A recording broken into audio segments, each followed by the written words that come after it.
So we're outside today because our lesson is actually going to be about prime and composite numbers.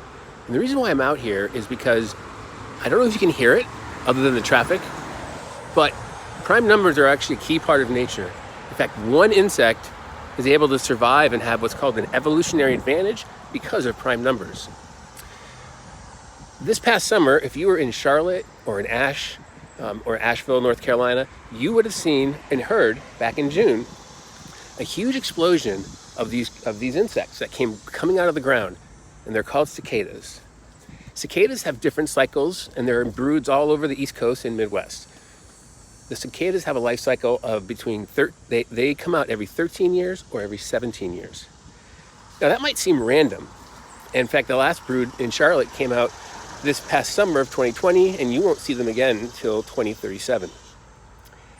And it's amazing that these creatures were able to evolve in such a way that they use prime numbers to protect themselves. You see, if they had any kind of predator that would be around or come up every odd number of years, they would be wiped out. If they had any predators that were targeting them for when they arose. Because they come out every 13 years or 17 years, it is very difficult for them to be killed by predators, and that allows them to gain an evolutionary advantage and be able to live and survive and repeat the process longer than other insects. And so it's unique that they, over time, evolved into these creatures that would basically go underground and live underground for either 13 or 17 years and find a way to make it back to the top and then reproduce, and the cycle repeats itself over and over. However, the cycle repeats every prime number 13 or 17 years. So that's one place where you see prime numbers being incredibly interesting and a part of nature. Another one has actually to do with science or I guess technology. When you use a credit card, when you send things over the internet, and it's called encrypted, they encrypt it using prime numbers. Now the way they do it is they use a prime number to scramble your code of whatever credit card or website or anything. And on the other end, the way they can untangle it is to use the prime numbers that make that number up. Now, we're not talking about numbers like 51 or 39. We're talking 18-digit numbers, 21-digit numbers. They're significantly large, and they're prime, and it's incredibly difficult to find the two numbers that go into that. So that's how we use prime numbers now to encrypt and keep our data safe. And hopefully, we'll use it to keep our elections safe this fall as well. Anyways, let's go inside and we can talk more about prime and composite numbers.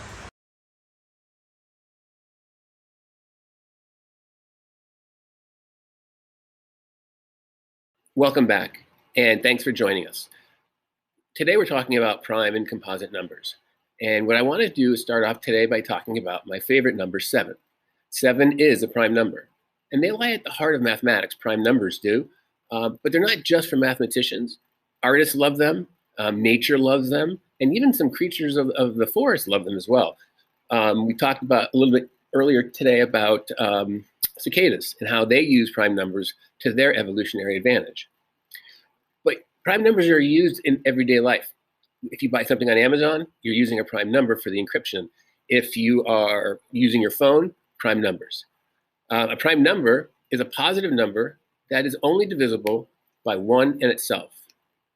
We also have what's called a beautiful prime number. It's called Belfikor's prime. Whoa.